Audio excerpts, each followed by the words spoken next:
ఇటీవల ప్రవేశపెట్టిన కేంద్ర బడ్జెట్తో ఏపీకి అనేక ప్రయోజనాలు కలగనున్నాయని కేంద్ర మంత్రి పెమ్మసాని చంద్రశేఖర్ అన్నారు. డాటా సెంటర్లకు ట్యాక్స్ హాలిడే ఇస్తున్నారని, దీంతో ఏపీకి ప్రయోజనం చేకూరనుందని చెప్పారు. ఉద్యోగాలు పెరుగుతాయని, తద్వారా అనేక డాటా సెంటర్లు రాష్ట్రానికి వచ్చే అవకాశం ఉంటుందన్నారు. 16వ ఆర్థిక సంఘం ద్వారా అధిక శాతం నిధులు ఏపీకి వచ్చేలా నిర్ణయాలు తీసుకుంటామన్నారు. రక్షణ రంగానికి కేటాయింపులను 21% పెంచారన్నారు. తర్వాత ఇంకో బడ్జెట్ గురించి ఆగకుండా చేసినటువంటి కృషి ఫలితం ఏముంది అంటే, హైవేస్ ఒకప్పుడు రోజుకు 12 కిలోమీటర్లు వేస్తే ఈరోజు 40 కిలోమీటర్ల హైవేస్ వేస్తా ఉన్నారు. ఫాస్ట్గా 24 అవర్స్లో రోడ్ వేసినటువంటి పరిస్థితి.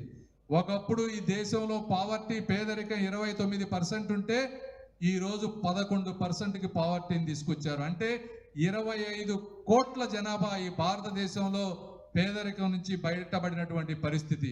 4 కోట్ల మంది, అంటే ఈ ప్రాంతంలో మీకు ₹1,00,000 అంటే తక్కువ అవ్వచ్చు, కానీ చాలా నార్త్ ఈస్టర్న్ స్టేట్స్లో కానీ పేదరికం ఎక్కువగా ఉన్న ప్రాంతాల్లో 4 కోట్ల మంది ఈరోజు లక్షాధికారులు అవుతున్నారంటే అది సామాన్యమైనటువంటి విషయం కాదు. అదేవిధంగా 4 కోట్ల హౌసెస్ ఈ భారతదేశంలో కన్స్ట్రక్ట్ చేశారు.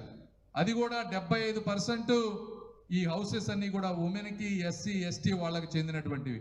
ఒక పేదవాడికి ఇల్లు ఉందంటే అది ఒక భద్రత. ఆ ఇంటి మీద లోన్లు తెచ్చుకుంటారు.